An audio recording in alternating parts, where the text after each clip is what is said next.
Oi, irmãos. É melhor serem dois do que um, amém, irmãos? Melhor serem dois do que um, glória a Deus. Amém? Vamos abençoar nossos pastores? Pega sua mão para frente, Pai, te damos graças pela vida do pastor Miguel, Gisa, Maria. O Senhor tem sido bom conosco, bom com o teu servo. Pedimos que o Senhor abençoe o trabalho das suas mãos, da sua casa, que o Senhor prospere o pastor em todos os níveis, ó Deus. Que o Senhor cuide das suas emoções, do seu coração. Que o Senhor venha dar graça, sustento, Pai, em nome de Jesus. Que o Senhor venha usar poderosamente para nos abençoar essa noite. Que o fluido do teu Espírito venha, Pai, pela boca do teu servo falar o nosso coração, Senhor Jesus. Nós estamos atentos à palavra do Senhor, necessitados da tua palavra, Deus. E eu sei que o Senhor é Deus para usar o pastor Gabriel para nos abençoar, nos ajuda. Eu ajudo o nosso líder em nome de Jesus, meu Deus. Amém.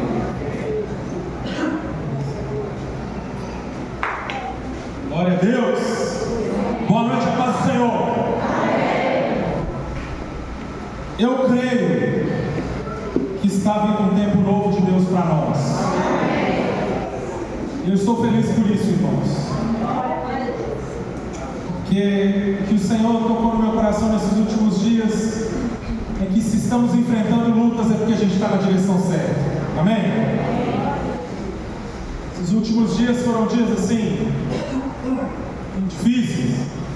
Segunda-feira passada a pastora Dani engasgou. Pastora Dani, eu posso não ter parecido, mas eu passei com tapete assim.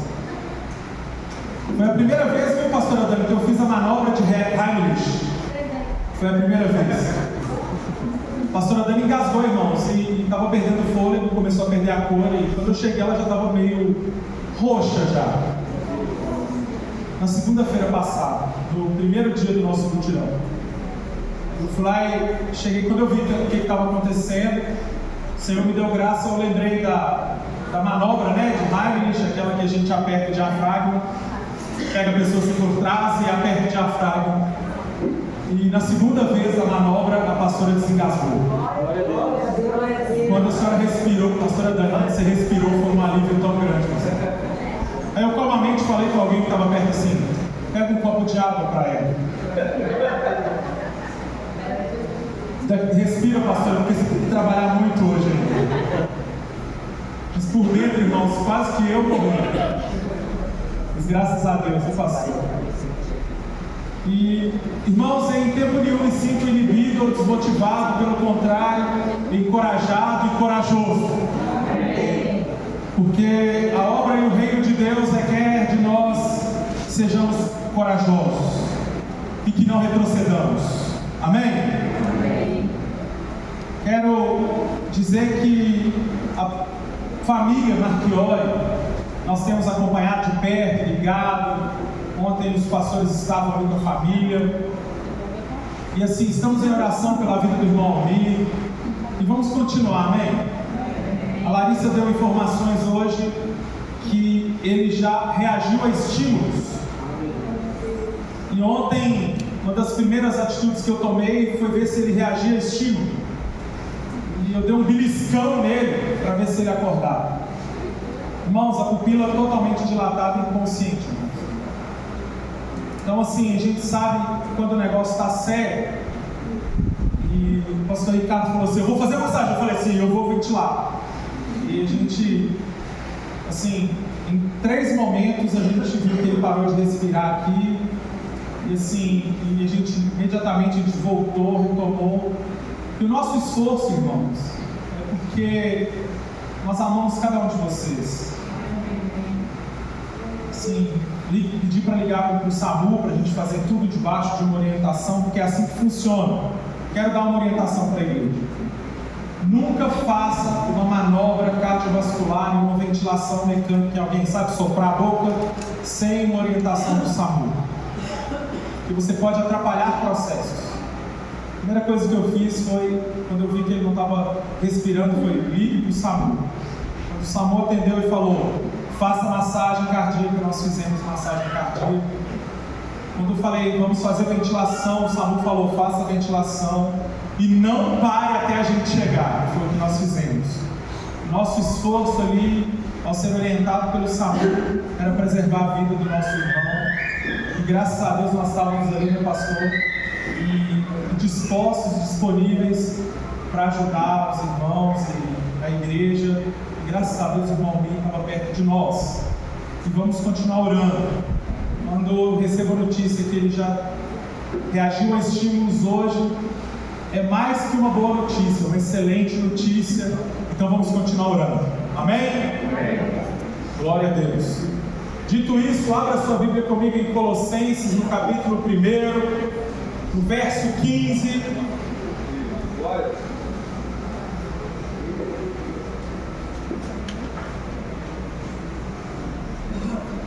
Leia comigo aí, por favor. Colossenses capítulo 1, o verso 15, diz assim: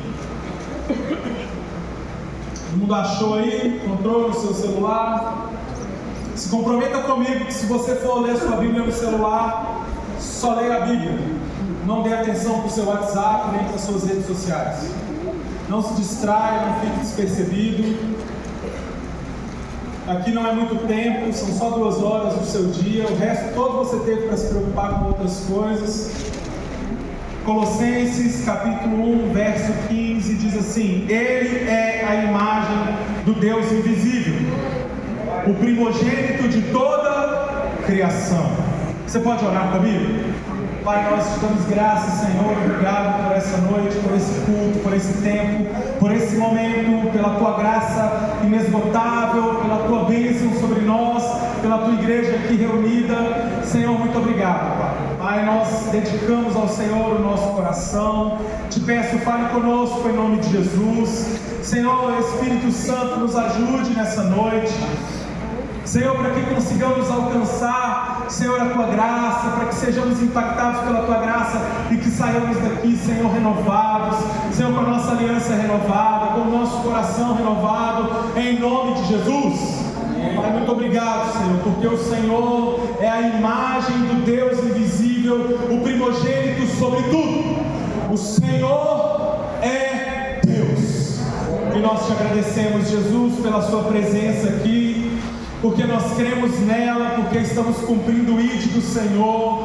E o Senhor disse para irmos, pregarmos, anunciarmos, batizarmos, e que o Senhor estaria conosco. Então nós te agradecemos, Senhor. Te pedimos em nome de Jesus que o Senhor fale conosco através da Tua palavra, que o nome do Senhor seja glorificado. E nós oramos agradecidos em nome de Jesus. Amém, amém e amém. Irmãos, nessa primeira pregação em ceia aqui, eu quero deixar claro algo aqui, para marcar como se estivéssemos lançando um fundamento aqui sobre esse tempo novo nessa primeira ceia. Eu quero dizer que Jesus fez um trabalho completo de redenção pela humanidade. Não há outro Salvador senão Jesus. Não há um outro caminho possível que leve a Deus senão Jesus Cristo, homem, e esse morto e ressuscitado ao terceiro dia. Ele foi recebido no céu por anjos e prometeu voltar. E nós aguardamos com responsabilidade a volta de Jesus. Amém? Porque a obra e o trabalho de Jesus foi completo. E é importante que entendamos que Jesus é o centro da nossa existência. Sem Jesus não temos motivo ou razão para viver.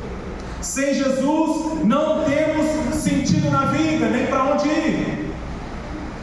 Sem Jesus não precisamos existir, porque é Jesus quem dá sentido à vida, quem dá sentido à eternidade. Jesus é o centro. Jesus oferta à humanidade perdão e reconexão com Deus.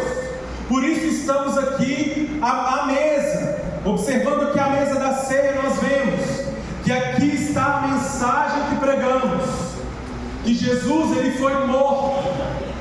Morto por quem? Morto por nossos pecados. É importante que entendamos. porque essa mensagem ela não vai ficar velha, ultrapassada e nem repetitiva. Iremos anunciá-la até o fim das nossas vidas. Gastaremos todo o nosso fôlego e a nossa vida para anunciar essa mensagem e passar para a próxima geração, para que anunciem também que Jesus Cristo, Ele trouxe perdão e reconexão. Esse Jesus, Ele cria livre acesso a Deus. Jesus, Ele possibilita, Ele viabiliza o acesso ao nosso Deus. Ele é o caminho. Jesus, a nosso respeito, Ele estabelece justificação. Jesus, Ele é o Filho de Deus e fez com que fôssemos também. Você é filho de Deus, amém? Amém.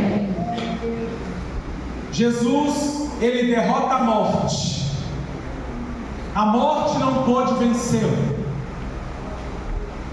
A morte não pode tragá-lo. Ele está vivo. E com Ele há esperança para nós de eternidade. Porque se o que pregamos e vivemos fosse somente para essa terra, nós seríamos os mais infelizes, disse o apóstolo Paulo. Mas o que pregamos e vivemos está transitando por essa terra e se consumará em eternidade com Jesus, amém? Então Cristo se torna o centro. O que fazemos é por causa dele. O que os irmãos fizeram no mutirão ao demolirem o antigo altar para entregar aqueles galpões é por causa de Jesus. Você está aqui hoje, saiu da sua casa, do conforto do seu lar, veio aqui para adorar Jesus por causa de quem? Por causa dele mesmo. Você não veio aqui fazer média com ninguém, você não veio participar de um clube social ou assinar uma lista de presença. Você veio aqui porque Jesus te atraiu até esse lugar. Então Cristo se torna o centro. Colossenses capítulo 1, eu quero ler primeiro dos versos 15 a 20. Depois nós voltamos e eu quero falar sobre outro tema aqui. Colossenses capítulo 1, dos versos 15 a 20. Ele é a imagem do Deus invisível, o primogênito de toda a criação, pois nele foram criadas todas as coisas nos céus e na terra, as visíveis e as invisíveis, sejam tronos ou soberanias, poderes ou autoridades, todas as coisas foram criadas por Ele e para Ele. Entenda, por Ele e para Ele. Ele fez todas as coisas. E todas as coisas foram feitas para Ele. Ele é antes de todas as coisas, e nele tudo subsiste. Ele é a cabeça do corpo, que é a igreja. É o princípio e o primogênito dentre os mortos, para que em tudo tenha a supremacia. Pois foi do agrado de Deus que nele habitasse toda a plenitude, tudo o que é pleno. E por meio dele reconciliasse consigo todas as coisas, tanto as que estão na terra quanto as que estão no céu, estabelecendo a paz pelo sangue derramado na cruz. Eu não conseguiria viver sem Jesus. Minha vida só tem sentido por causa dele. Pergunte-se se seria viável a sua vida sem Jesus. Ou mais, pergunte-se onde você estaria se não fosse Jesus? Porque foi Jesus quem te resgatou. Todos nós temos um testemunho a dar. Todos nós aqui temos palavras a dar sobre o livramento de Jesus. Desde o nascimento até a tenra idade. Como eu que nasci num lar cristão, já crente, nasci crente, filho de assembleiano. Está ali a assembleiana que me criou. Filho de assembleiano. Todos nós temos uma história de salvação, porque Cristo é o centro.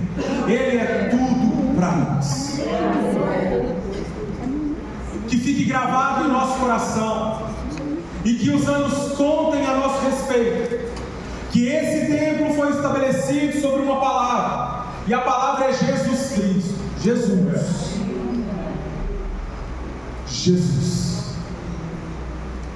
Jesus é a razão da nossa existência. Vivo para Ele, por causa dele. Minha vida não teria sentido se não fosse para Ele. Pense bem, tudo que você tem, se pudesse comprar a eternidade. Observou como que tudo que você tem fica barato quando o assunto é a eternidade? Pois foi a eternidade que Jesus comprou para nós. Pagou com o seu sangue, derramado na cruz. Jesus é a razão da nossa existência. Sem Ele, não existiríamos. Nós não vivemos sem Cristo. Eu acho interessante porque eu frequento rodas cristãs evangélicas, né? Estou na casa dos irmãos. É interessante que a gente senta para conversar e começa. Não, porque o Galo, porque o Cruzeiro, agora o Mundial. E tal, não sei o que. De repente, não, porque a palavra, porque Jesus, porque o reino, porque glória, aleluia. O assunto está caminhando lá no futebol, de repente volta para Jesus. Sabe por quê? Centralidade. O centro da nossa existência, a nossa respiração é Jesus. Eu posso até falar de outras coisas, mas não me animar com elas. Mas elas gastam um pouquinho de tempo da minha vida, porque o resto é para Jesus.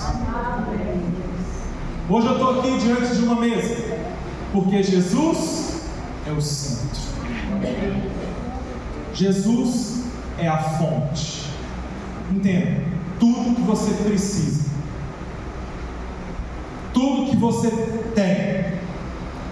teve e há de precisar, está em Jesus.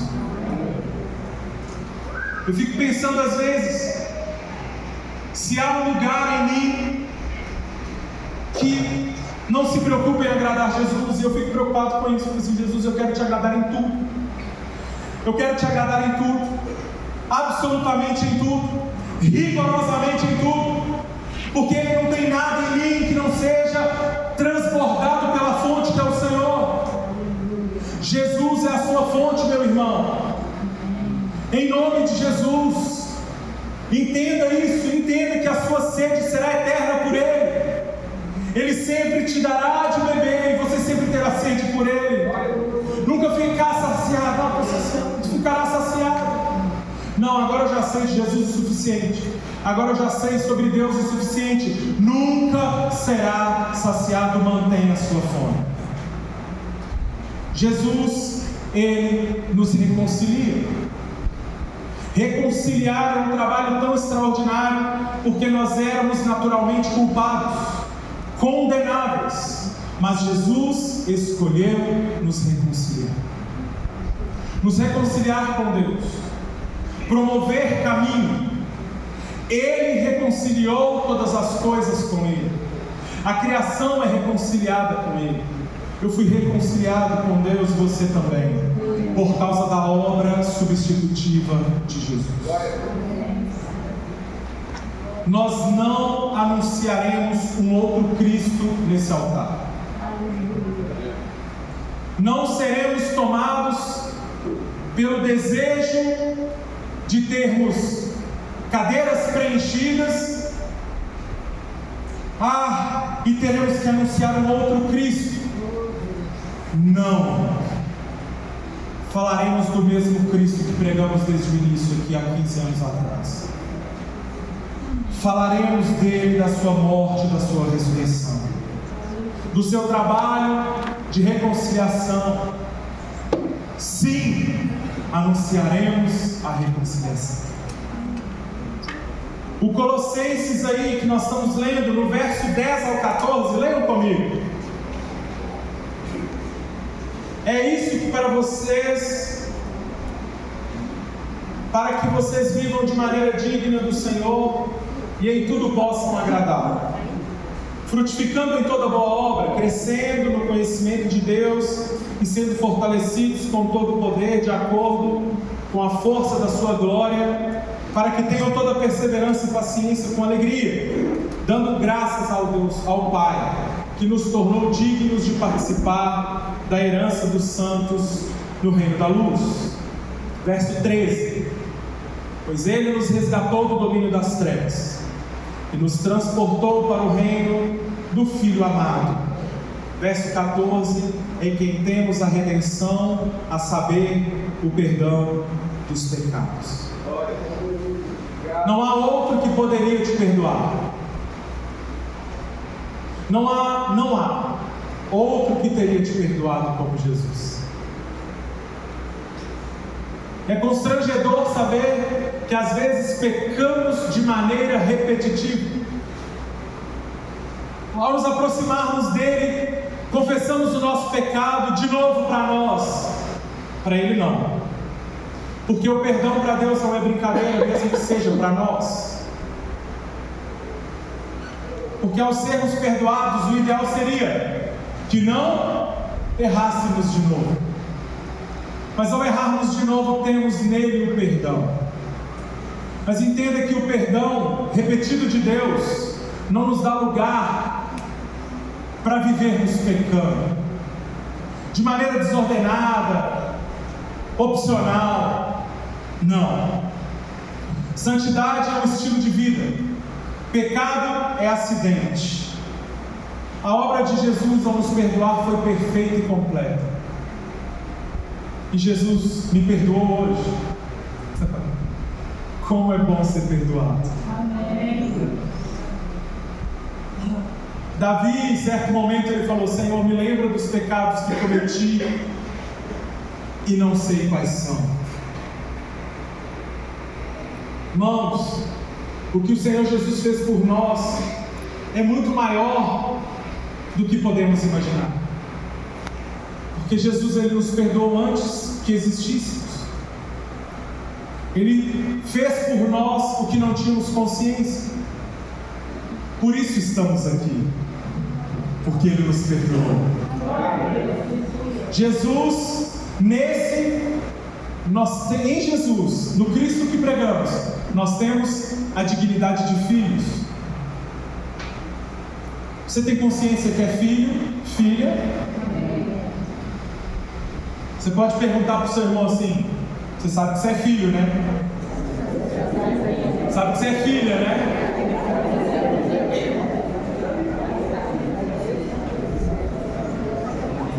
Jesus te deu dignidade.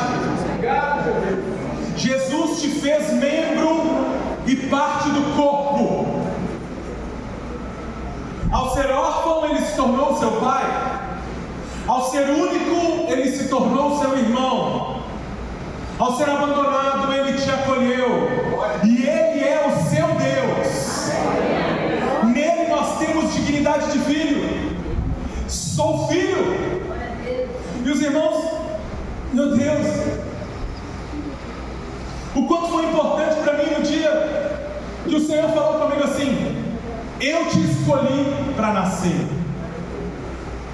O Senhor precisou de falar comigo porque a minha visão de mundo era meio deturpada.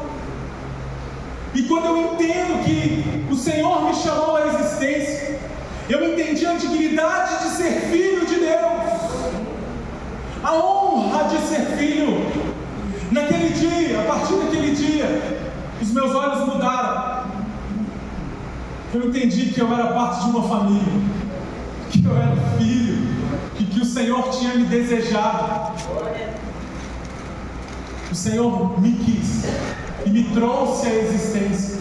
Eu quero falar algo para você aqui nessa noite, que talvez seja a sua visão deturpada, e você possa pensar que eu fui um filho indesejado, nasci em um ambiente em que eu fui rejeitado. Eu quero te dizer: o Senhor te quis desde a concepção. Ele sonhou com você e Ele te amou desde sempre, e Ele não desistiu de você. Lembre das histórias que te contaram sobre a sua gestação. Lembre das histórias que te contaram sobre a sua pequena infância e adolescência, até você chegar hoje. Jesus te guardou porque Ele te escolheu como filho. Nós temos a dignidade da herança da filiação. Hoje sou filho de Deus, e bato no peito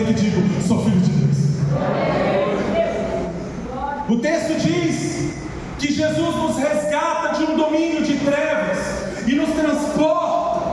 O que Jesus fez por nós foi mudar o nosso ambiente, transformar quem éramos e o lugar onde estávamos, porque Ele nos transportou do império das trevas para o reino do Filho, do amado Jesus Cristo, porque o Senhor fez isso por você. Você se tornou digno em algum momento? Antes disso, não. Ele te fez ser digno. Ele te fez ser digno. Romanos no capítulo 5 fala que Ele nos amou. E Ele nos amou quando nós éramos ainda pecadores. Foi o Senhor que nos transportou, foi o Senhor que nos deu identidade, foi o Senhor que nos perdoou, foi o Senhor quem te fez igreja de Jesus. Abra sua Bíblia comigo em Hebreus no capítulo 10, porque o que Jesus fez ainda continua.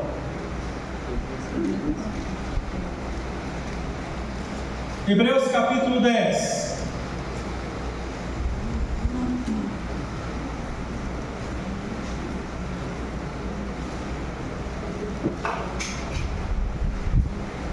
Jesus é o centro da nossa existência. Jesus trouxe perdão e reconexão.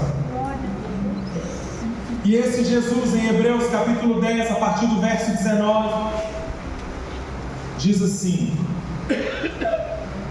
portanto, irmãos, temos plena confiança para entrar no Santo dos Santos pelo sangue de Jesus, por um novo e vivo caminho que Ele nos abriu por meio do véu, isto é, do seu corpo.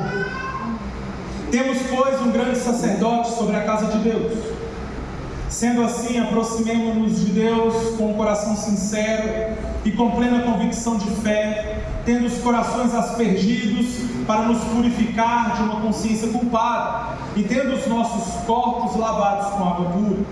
Apeguemo-nos com firmeza à esperança que professamos, pois aquele que prometeu é fiel.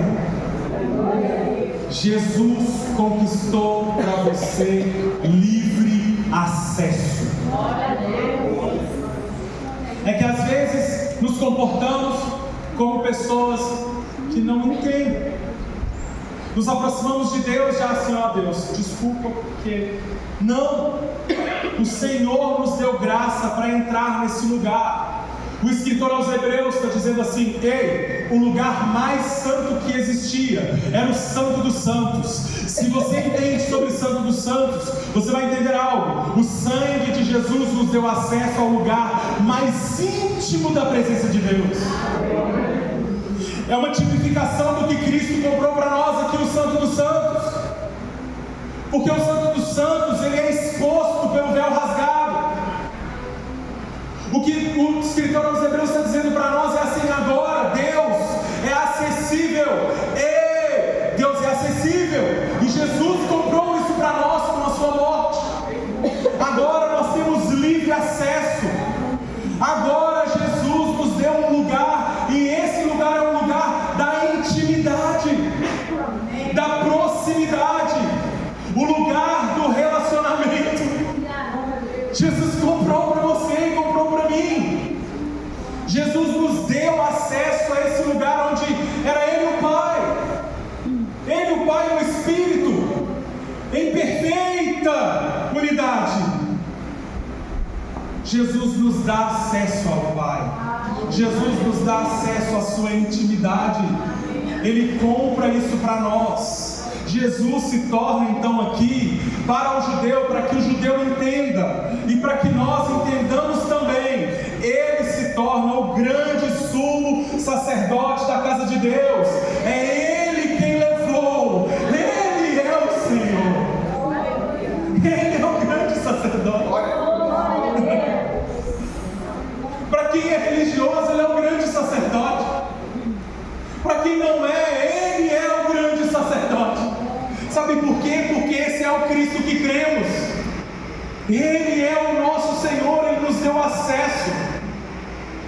Ele comprou, irmãos, aquela pulseirinha para nós, Filho de Deus. Agora a gente pode entrar. Ai, Jesus. Mas nós temos só acesso agora em oração a Deus, não somente. Nós agora também temos acesso a promessas através de Jesus. Nós temos acesso às bênçãos de Deus. Nós temos acesso ao cuidado do Senhor. Você crê na bênção de Deus? Amém. Você crê num tempo de milagre? Amém. Entenda, Jesus comprou para nós. Eu não sei se você tem visto muitos milagres, mas eu tenho visto. Em momentos assim mais críticos, Jesus vai lá e abre a porta e faz coisas maravilhosas. Esses últimos dias, estava conversando com uma pessoa e falei algumas coisas, tomei algumas direções, e a pessoa falou comigo: olha, eu obedeço, mas eu talvez não concorde tanto, mas eu obedeço. E eu falei com Jesus, falei: Senhor, é o Senhor quem provê. Eu sei que o Senhor guarda a gente. O Senhor guarda. Irmão, o que eu pedi ao Senhor, o Senhor fez. O Senhor move o coração de pessoas, move ambientes, e o Senhor abre portas. Nos últimos dias, o Senhor tem nos dado tantas bênçãos aqui na igreja. Nós estamos abrindo mão, enfrentando luta lá naquele galpão, e meu Deus, tantas lutas, e Jesus tem misericórdia, e portas fechadas. Eu falei: Senhor, amém. E nós oramos aqui domingo passado, e o pastor Isaac falou assim: estende a mão, e nós estendemos a mão. E a nossa preocupação era uma multa que a igreja ia tomar por quebrar o contrato. E eu falei: Jesus, o Senhor sabe de todas as coisas, e eu vou descansar no Senhor. Eu sei que o Senhor pode, e amém. Só, irmão, eu não calculava o quanto o Senhor queria nos abençoar, não tinha ideia, amém? Aí, nessa semana, o dono dos galpões do lado do nosso foi lá na imobiliária, e eles conseguiram, irmãos, acertar o aluguel dos galpões que a gente nem entregou, e já firmaram o contrato já. Aí o pessoal ligou para nós e falou assim: não, agora que eles vão alugar, vocês entregam o galpão e não vai ter que pagar multa, porque o pessoal já alugou. Você pode dar uma glória a Deus? Não. Nós temos acesso às promessas do Senhor. Nós temos acesso.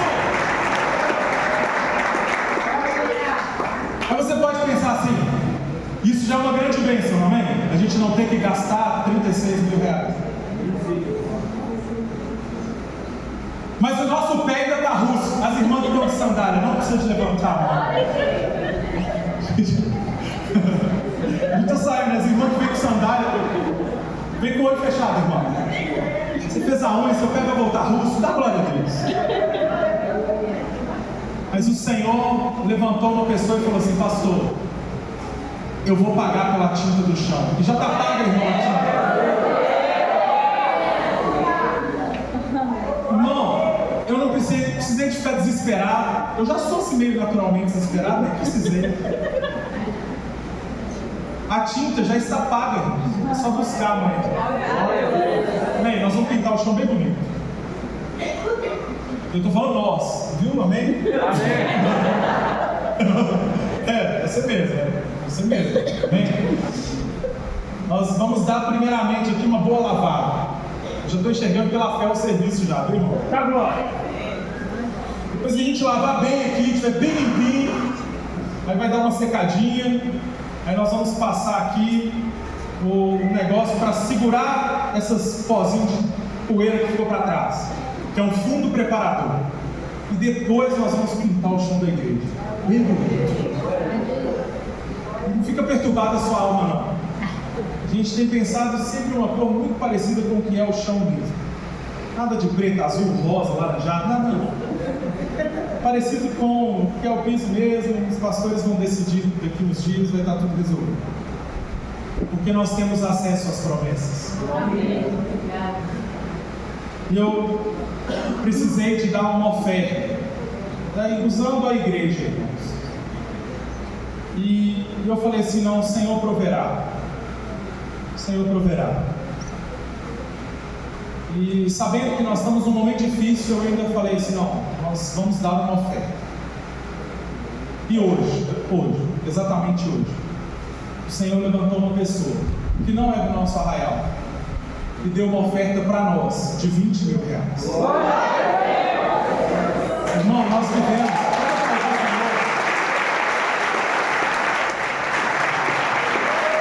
Glória ao nome de Jesus.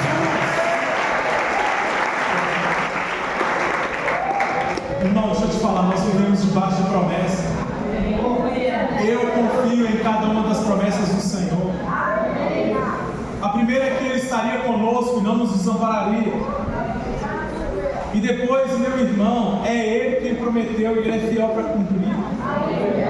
Descanse nas promessas do Senhor. Mas foi só isso? Não. Quero que você abra sua Bíblia comigo em Romanos, no capítulo 5.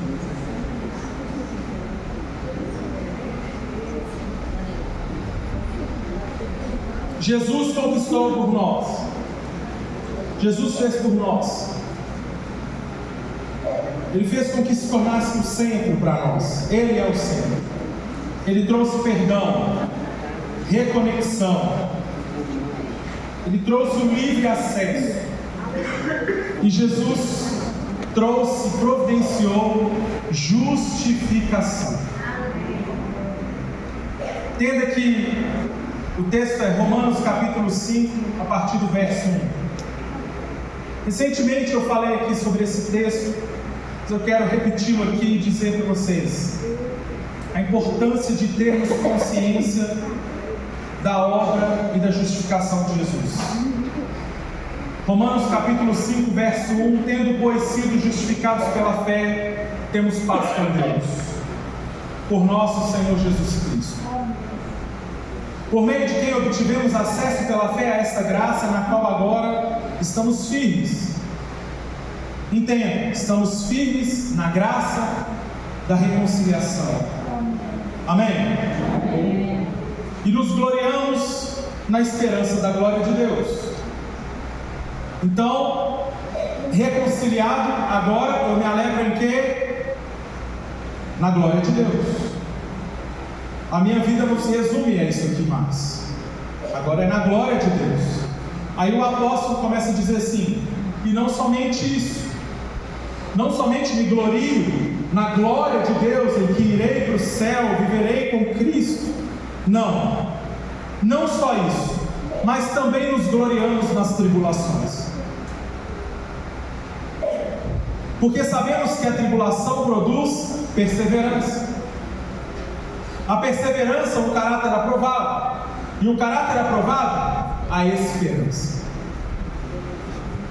E a esperança não nos decepciona, porque Deus derramou seu amor em nossos corações por meio do Espírito Santo que nos concedeu. Verso 6: de fato, no devido tempo, quando ainda éramos fracos, Cristo morreu pelos ímpios.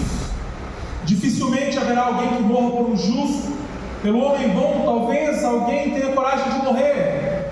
Verso 8: mas Deus demonstra seu amor por nós. Cristo morreu em nosso favor quando ainda éramos pecadores. Como agora fomos justificados por seu sangue, muito mais ainda seremos salvos da ira de Deus por meio dele. Jesus nos tornou inocentes e nos deu paz. Eu não entendia muito bem. Depois de estudar um pouco mais, eu comecei a entender que o termo era um termo legal da lei romana: justificar, tornar inocente. Justificar. Mas foi só isso? Não. O Senhor te deu paz. Paz. Tribulação, em paz. Luta, em paz. As pessoas olham e falam assim: mas você está no meio dessa crise e está assim, porque se fosse comigo eu estaria desesperado. Pois é, estamos em paz, porque a paz que temos, tinha um hino antigo que fala assim, que a paz que nós temos não é um intervalo entre guerras, não é uma paz repentina que com um grito logo se encerra, mas a paz que pregamos é a paz que Jesus falou, A minha paz vos deixo, a minha paz vos dou. Meu irmão, não é qualquer tipo de paz. Não é qualquer tipo de paz. É a paz que Jesus trouxe para nós. Ele morreu pelos ímpios. Ele comprou um lugar para nós. Ele nos justificou, nos salvou da ira. Porque hoje não entendemos com clareza a ira, mas no dia do juízo entenderemos. Porque o Senhor nos julgará. E é importante que saibamos que Jesus, quando Ele morre em nosso lugar, nós éramos passíveis de condenação. Sim, deveríamos ter sido condenados, mas Jesus escolheu não. Jesus escolheu nos dar um lugar à mesa.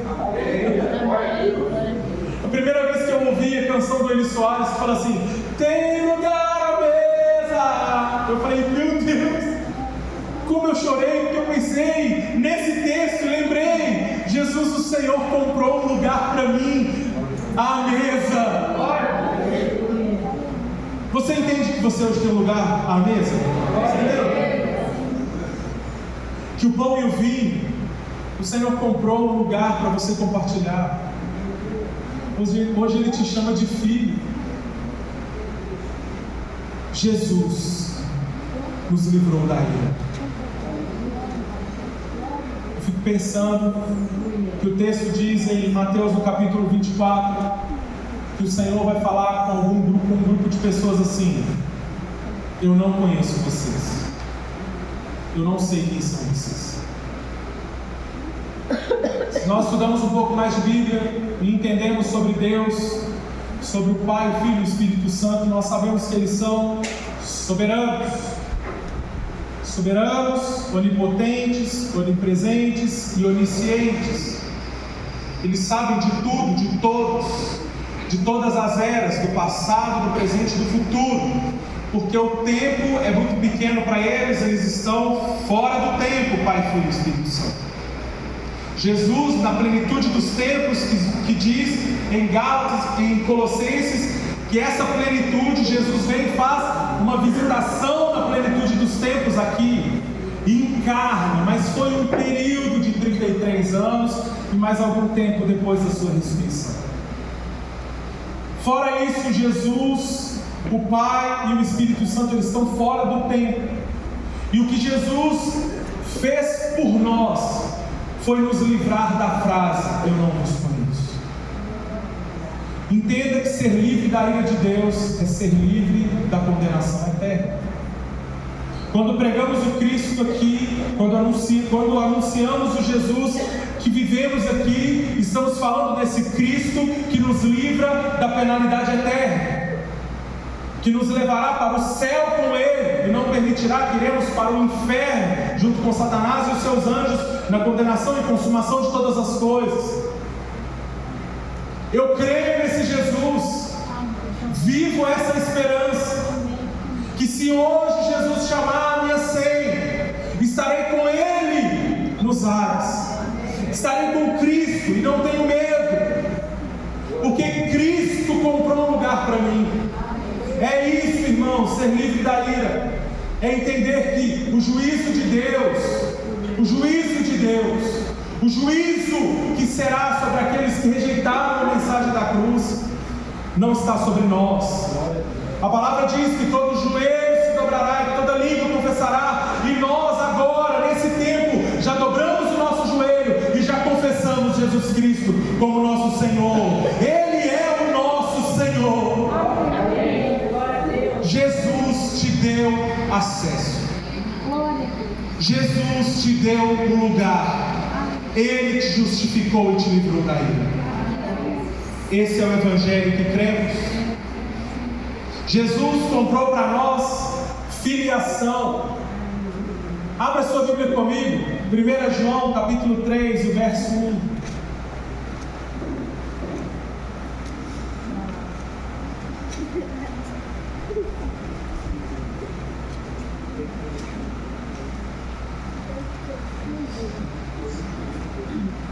Quero dar bases para a sua compreensão.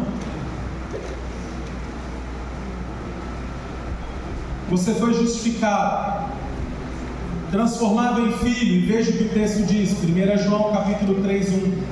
Vejam como é grande o amor que o Pai nos concedeu, que fôssemos chamados filhos de Deus, que fôssemos chamados filhos de Deus, o que de fato somos.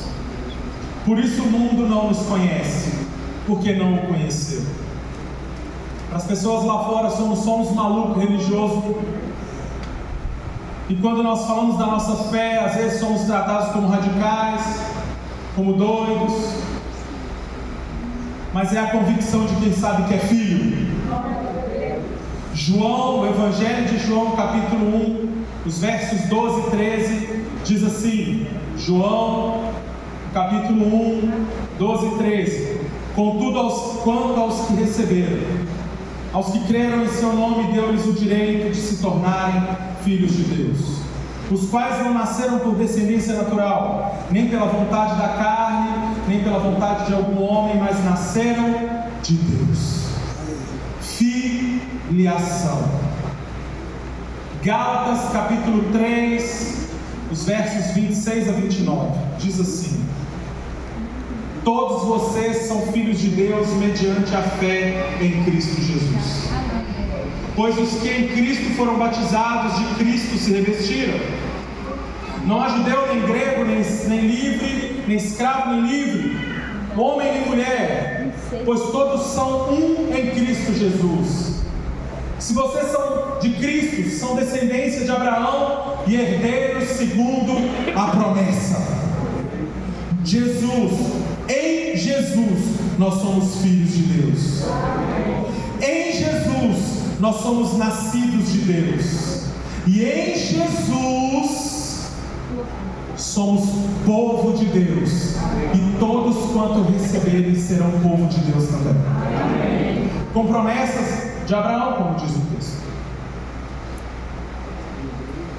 Meu irmão, o que Jesus fez por você foi completo. Não há espaço para mais nem menos. Não há como retirar verdades bíblicas como essa da Bíblia. Não há como. Eu quero aqui que você seja tomado, imbuído de uma convicção. Você sai daqui pisando alto, filho, posicionado, entendendo que o lugar à mesa não foi você que comprou uma senha ou fez um esquema. Não, foi Jesus quem fez por você, porque foi Ele quem te fez filho, foi Ele quem te deu um lugar à mesa, foi Ele quem te fez descendência de Abraão, foi Ele quem te fez filho de Deus e nascido de Deus. Por causa de Jesus estamos aqui e para a glória dele continuaremos. Abra sua Bíblia comigo, estou caminhando no final, 1 Coríntios capítulo 15, a partir do verso 51, eu quero que você leia comigo. Mais 2 pontos aqui, já caminhamos para o fim, vamos tomar a ceia.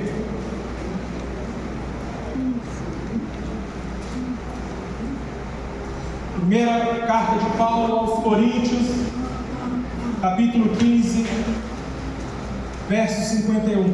Eis que eu lhes digo um mistério: nem todos dormiremos, mas todos seremos transformados. No momento, no abrir e fechar de olhos, ao som da última trombeta. Pois a trombeta soará, os mortos ressuscitarão incorruptíveis, e nós seremos transformados. Pois é necessário que aquilo que é corruptível se revista de incorruptibilidade, e aquilo que é mortal se revista de imortalidade. Quando, porém, o que é corruptível se revestir de incorruptibilidade, e o que é mortal de imortalidade, então se cumprirá a palavra que está escrita: a morte foi destruída pela vitória. Verso 55. Onde está, ó morte, a sua vitória? Onde está, ó morte, o seu aguilhão? O aguilhão da morte é o pecado, e a força do pecado é a lei. Mas a graça de Deus que nos dá a vitória por meio de nosso Senhor Jesus Cristo.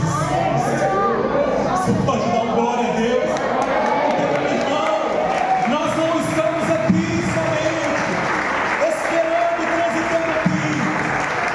Não, meu irmão. A convicção de filhos nos dá também a convicção de que a morte foi tragada pela vitória, que a morte não mais, jamais dominará os filhos de Deus. Poderemos até em ordem irmos uns antes dos outros, mas Jesus já venceu a morte. No momento, irmão, o Senhor nos chama, no momento, e nós seremos transformados em glória, nós seremos transformados para a glória, porque Jesus venceu a morte. Jesus é a nossa vitória sobre a morte. Não aqui nesse mundo.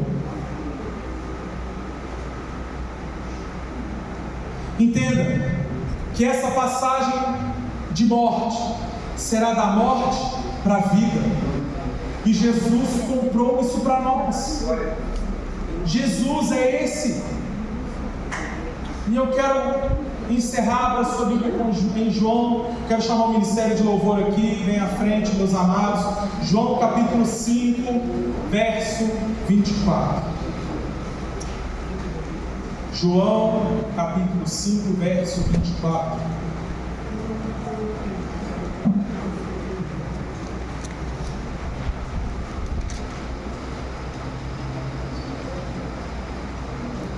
Evangelho de João, capítulo 5, verso 24 a 29, diz assim: Eu lhes asseguro, quem ouve a minha palavra e crê naquele que me enviou, tem a vida eterna, e não será condenado, mas já passou da morte para a vida. Eu lhes afirmo que está chegando a hora, e já chegou, em que mortos ouvirão a voz do Filho de Deus, e aqueles que a ouvirem viverão. Pois da mesma forma como o Pai tem vida em si mesmo, Ele concedeu ao Filho ter vida em si mesmo. Verso 27. Eu lhe dei autoridade para julgar, porque é o Filho do Homem. E lhe deu autoridade para julgar, porque é o Filho do Homem. Não fiquem admirados com isso, pois está chegando a hora em que todos os que estiverem nos túmulos ouvirão a sua voz, e sairão, e os que fizeram bem ressuscitarão para a vida, e os que fizeram mal ressuscitarão para serem condenados. Há um julgamento aqui, e há duas possibilidades para a vida eterna. E essa vida eterna, irmãos, que está aqui na palavra, nós anunciaremos até o nosso fôlego acabar. Enquanto houver palavras e fôlego na minha vida, eu quero anunciar a eternidade em Cristo. Que a vida não é somente isso aqui.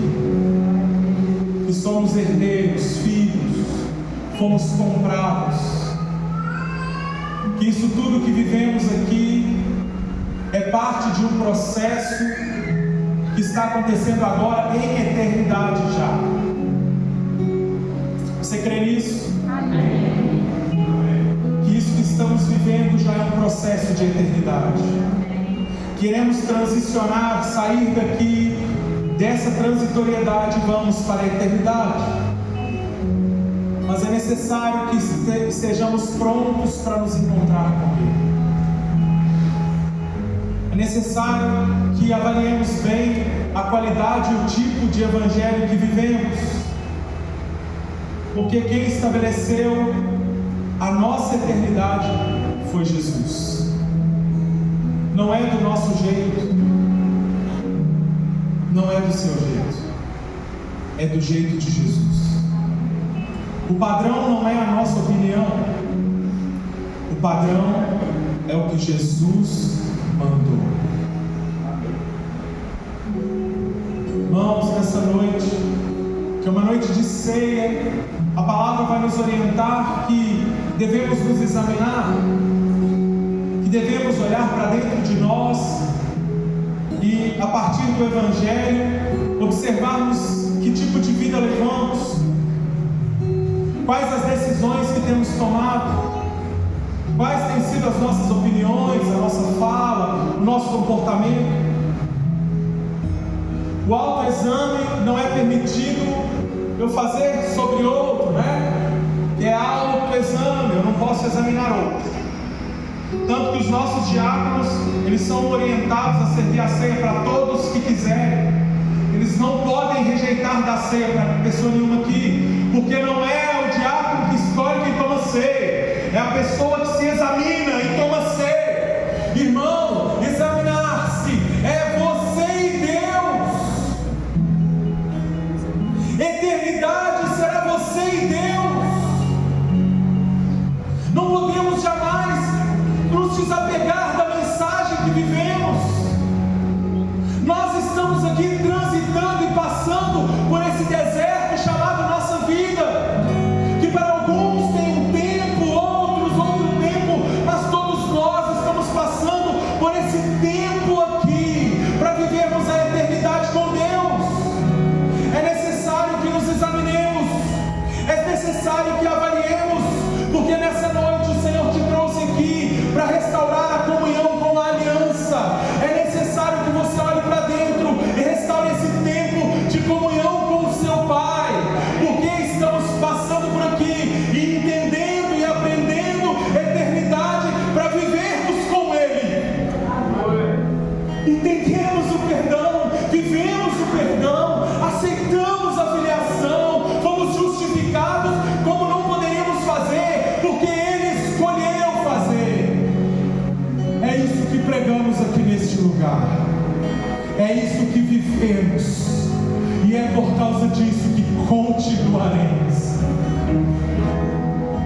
Porque quem estabeleceu essa igreja não foi o pastor Marcos Nunes, o pastor Mesaque, os pastores como o pastor Gabriel e os outros pastores.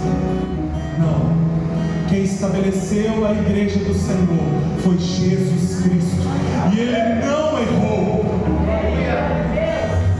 Esse é o Evangelho que pregamos, esse é o Evangelho que vivemos, esse é o Evangelho de Cristo que anunciamos. Aqui estamos, Cristo é o centro de tudo que fazemos. Ele conquistou para nós perdão e reconexão. Ele conquistou para nós o livre acesso às promessas.